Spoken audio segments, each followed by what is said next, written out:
Hello everyone, this is Hana Sadaf and I'm here today with the second lesson of the chapter Fishing Industry. In today's lesson, we'll be discussing aquaculture in detail.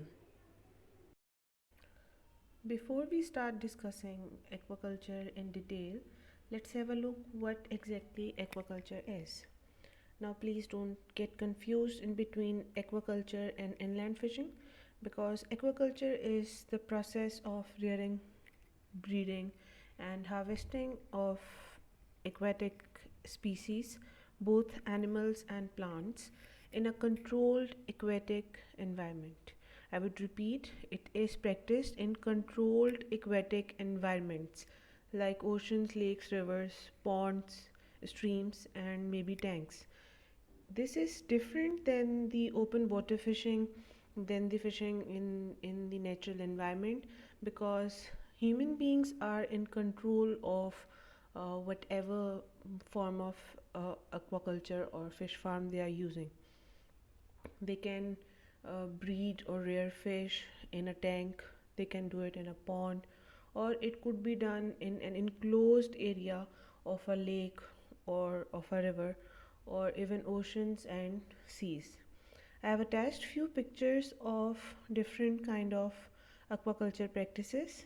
By the end of this presentation, you can see the pictures and it would help you understand, because I've attached captions to all of these pictures as well, so you would be able to see that how we control environment in ocean and seas, how we do it on land. Aquaculture can be divided into two types. The first is inland aquaculture or inland fish farming, and the second one is marine fish farming or marine aquaculture. Now, as the name suggests, the inland is usually practiced in the water bodies on land. The water body could be natural, it could be man made pond, or even it could be waterlogged areas which are no longer good for agriculture but can be used for rearing fish species which can grow in saline water. Now, the next is marine fish farming or marine aquaculture. This is practiced obviously in the water bodies which are the salty one on in the ocean and on the shore and in the sea. So on the shore, how it's done, they make shallow pools or they use the water of sea in the tanks near the beach, and where they rear different fish species. So let's see what species are there in the ocean and in the fresh water in the next slide.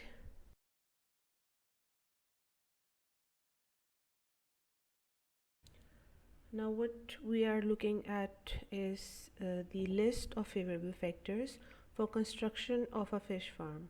Now we are not talking about the fish farms in the sea, or we are not talking about the fish farms on the shore. We are rather talking about the fish farms which are on the land.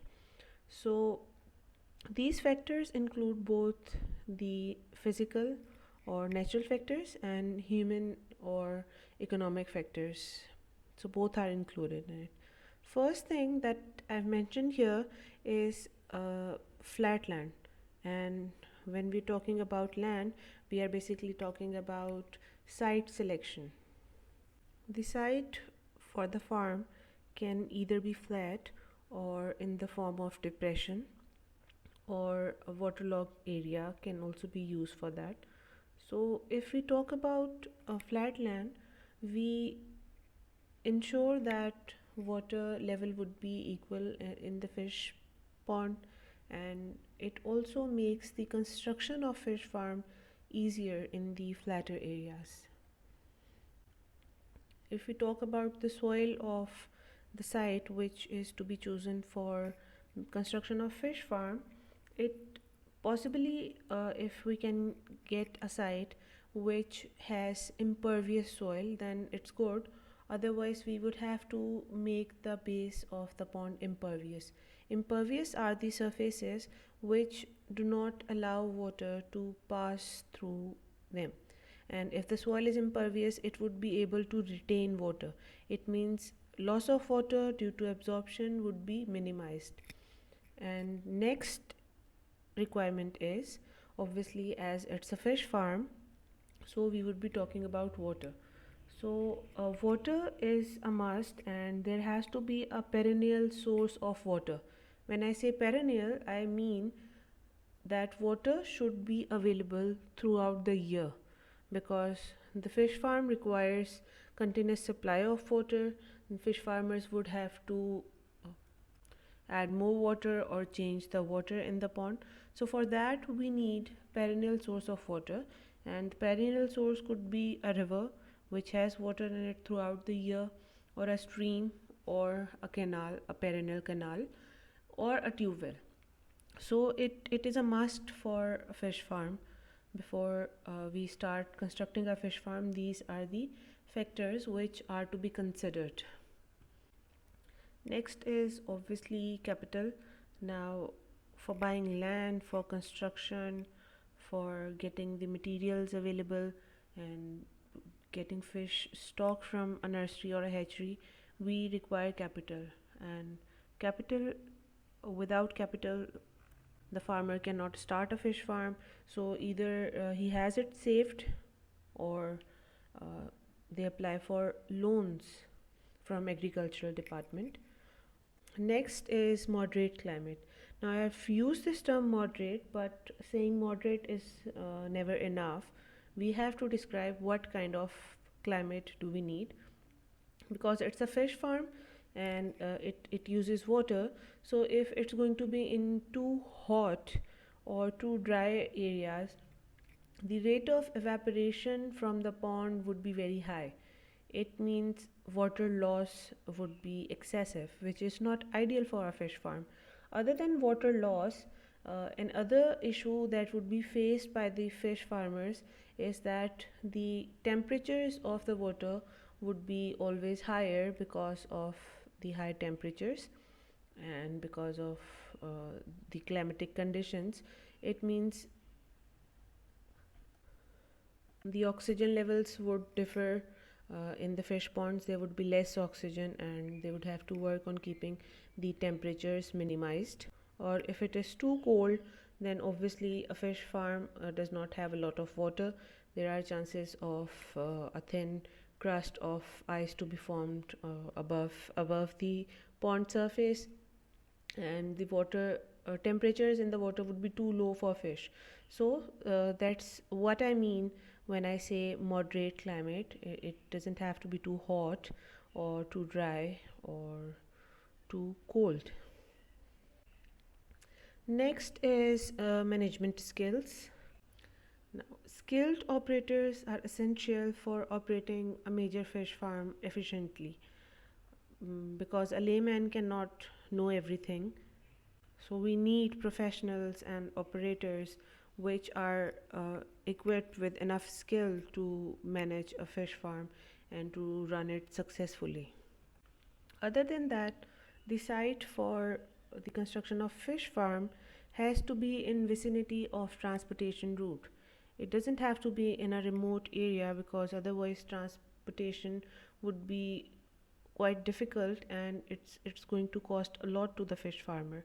So if the site should be in the vicinity of transportation route, or in the areas where access road can be constructed economically. So we can say it should be ideally in the proximity of inhabited areas, uh, because then the fish farmers would have chances of finding an easy transportation route, or finding a market nearby where they can sell their fish or fish products, whatever they are producing on that farm.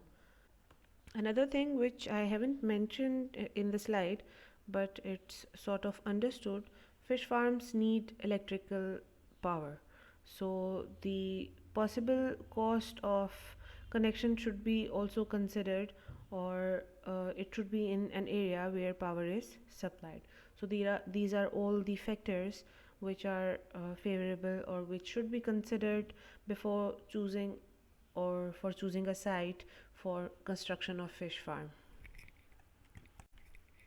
So these are the processes which are involved in building and managing a fish farm. It means from constructing a fish farm right till the end of harvesting fish or catching fish and selling it in the market, whatever processes are involved, we'll discuss these processes here.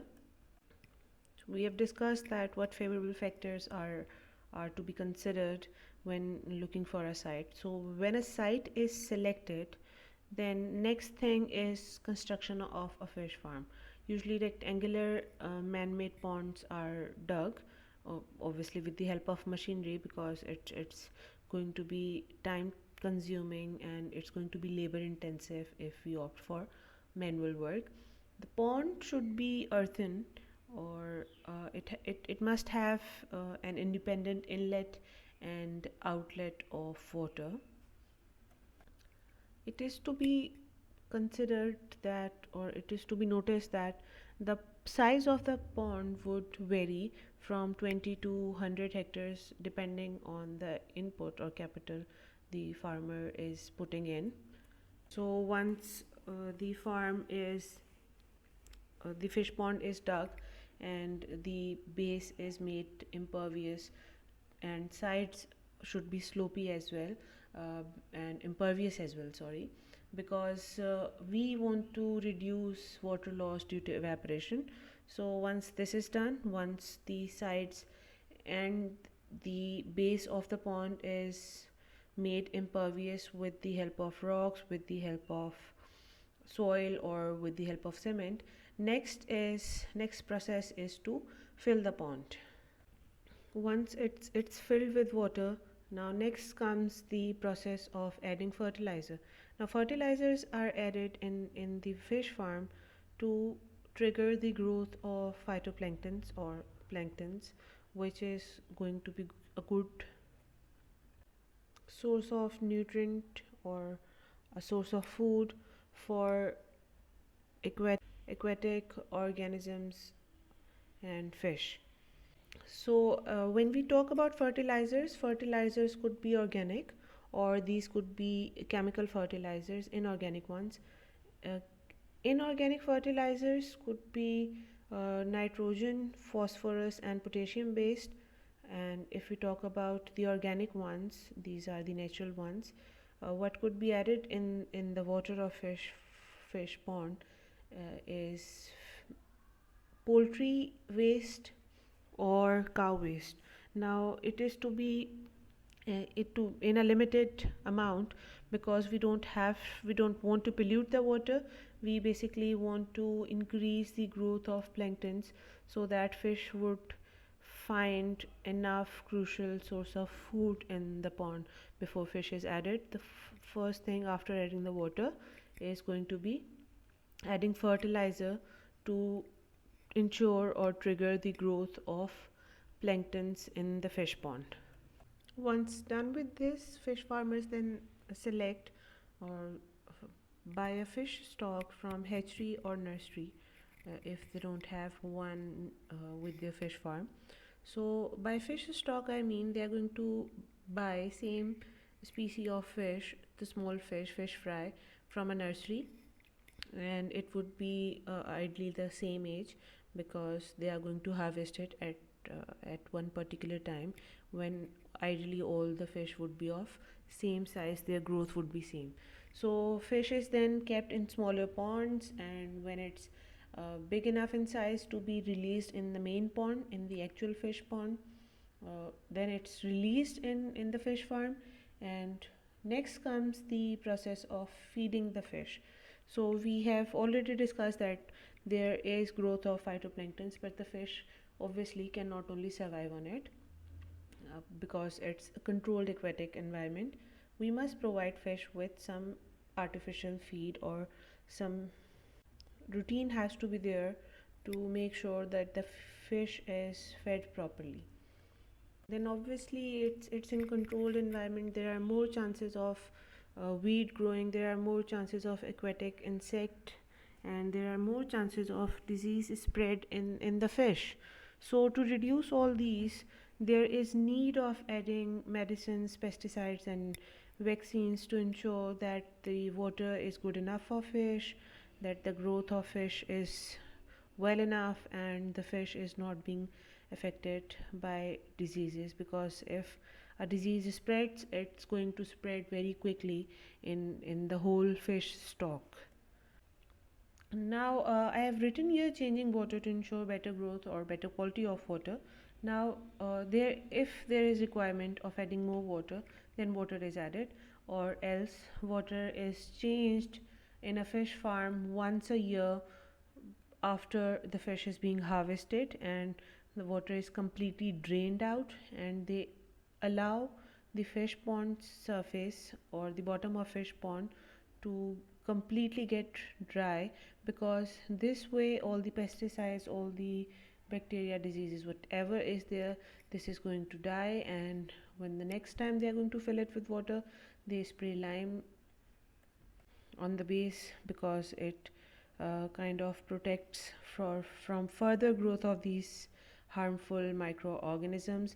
And after this, the growth of fish, the production of fish would be higher, because they have allowed all these microorganisms to vanish from the fish farm by uh, draining it, by drying it, and then they would add new water into it. So let's just skip it here for now. So we have added vaccines and medicines for disease prevention and all. Then obviously, the skilled labor that we were talking about in the previous slide, it would know that at what specific time what would be the growth of fish, or at what time it's ideal to harvest the fish. So there would be checking at regular intervals for fish growth and for the weight the fish has gained. And after that, obviously, harvesting. Now, harvesting could be done with the help of nets, or by draining the pond. So either way, we catch fish and then it is transported in the market where it is being sold. So these are the processes involved in fish farming. Another thing which I have actually completely forgotten to add is that usually in the areas where there are higher temperatures, relatively higher temperatures, the fish farmers grow rows of trees around the fish farms. Now, these rows of trees ensure that the fish pond would get enough shade, that there is enough oxygen, and obviously the temperatures of water would be kept lower this way, because the trees tend to keep the environment cool, and obviously they would be providing shade to some part of the fish farm. So that's it. Let's see what's there in the next slide. Before I discuss this slide, I would like to discuss a few points about increasing production on a fish farm, or how we can increase profit on a fish farm. So first thing that could be done is joint farming. Joint farming is basically when there is a fish farm beside a cattle farm, or when there's a fish farm beside a poultry farm. So this is joint farming, where waste from one farm could be utilized in the other. Or what else could be done? Fish could also be reared, or fish could be also reared around the rice fields, which are known as paddy. So in this case, if rice and fish are growing side by side, the growth of fish and the growth of rice increases by 10 to 12%, because there would be plankton growth for fish, and fish waste would be adding as fertilizer for the rice crop. So either way, if we are doing this, we are growing fish along with rice in the paddy, or we have a poultry farm and a fish farm side by side. So fish pond, as we have discussed, it requires poultry waste as a fertilizer, so it could be used. And if fish is being processed and we make fish meal out of it, which could be used as poultry feed, and it could also be used as fertilizer for crops that are being cultivated nearby. It could be used as feed for the cattle for at cattle farm. So this is the first way by which we can increase production of a fish farm, that is known as joint farming. And next is polyculture, or in I would simply explain this, making segregated smaller ponds, or making segregated smaller sections in the main pond, so that in each section a different species of fish can grow. By doing this, we basically ensure that there is not only one kind of fish growing at the farm, there would be multiple uh, fish types, one or two or more than that. It means the fish farmer can supply or can sell more than one species in the market, and he can grow or he can rear commercially valuable ones which are sold for higher prices in the market. And other thing that could be done to increase income on a fish farm is to making it mechanized, using modern methods and scientific techniques. This way, not only the labor cost would reduce, but also as it would be done on scientific lines, there would be check and balance on all the aspects of a fish farm. So these are the three ways by which we can increase profit on a fish farm, or by which we can increase production on a fish farm. So let's discuss this slide. I don't think it's going to be that difficult for you. What are the benefits of fish farming? So first is self-explanatory. It's greater return to fish farmers. Next is increase in employment. So in the areas specifically where the land has been uh, wasted, agricultural land has been wasted due to water logging and salinity, where subsurface water or the groundwater has waterlogged the surface and it's no longer good for agriculture. In these areas, people are sort of jobless, because if agriculture was their main area or their main source of income, they would be jobless. So in these areas, making fish farm would obviously increase employment. Next, it's going to increase fish production. Obviously, this is the sole purpose of this is to earn enough money, is to grow one kind of fish, so it's sustainable. It would increase fish production. And if we catch fish from the open waters, we end up catching different varieties of fish, different sizes of fish, and there's bycatch. So we can say this one is increasing fish production. And also the last point which I have mentioned here, this is sustainable. Now next is reduced burden on crops and livestock. So if we talk about the economy of Pakistan, or if we talk about the rural areas of Pakistan, most of the people are busy in livestock farming, in crop cultivation, and our economy depends a lot on crops and livestock. So this way, if we make more fish farms, or if we opt for aquaculture, we can reduce burden on crops and on livestock.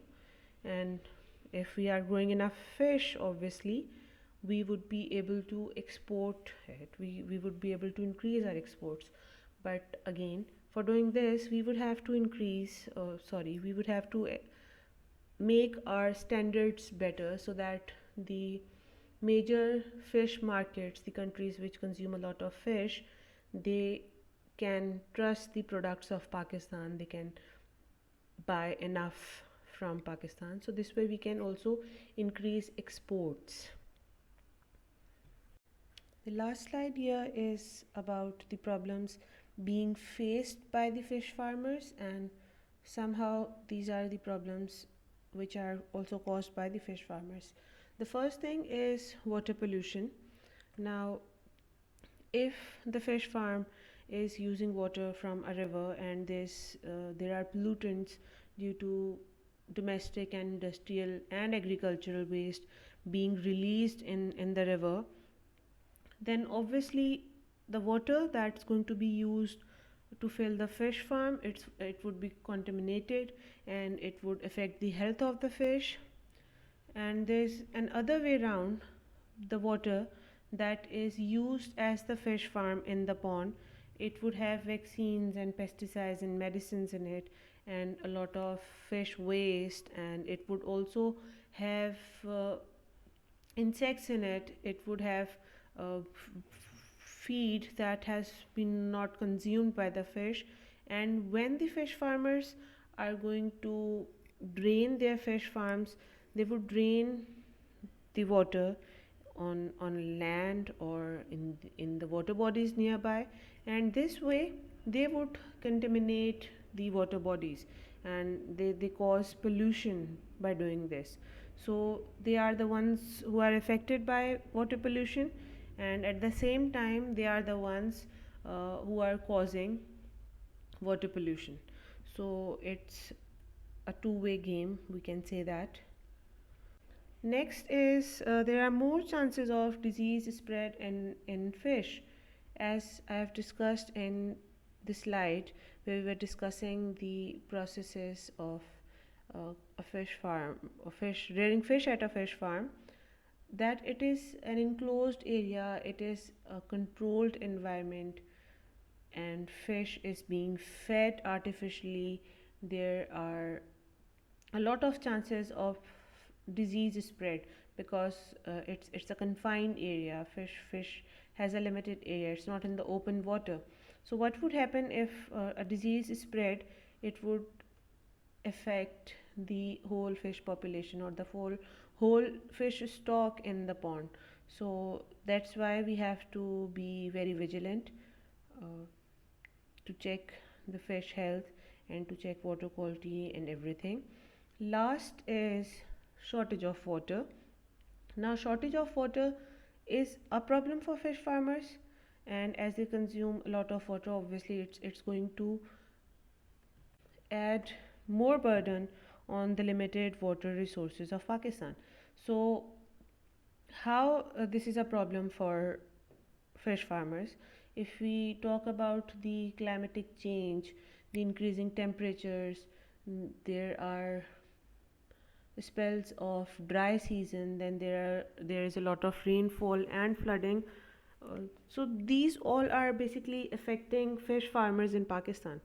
Now, if there are going to be spells of long dry season, now what would happen? There would be shortage of water, obviously.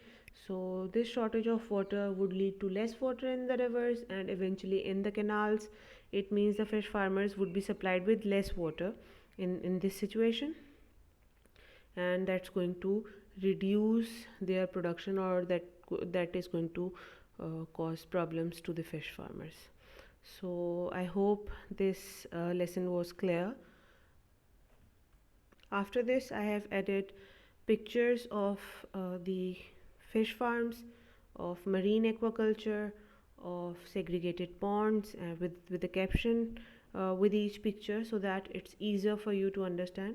Now, if you have any questions, you can ask me in the comment box and I would be answering you shortly. Thank you so much.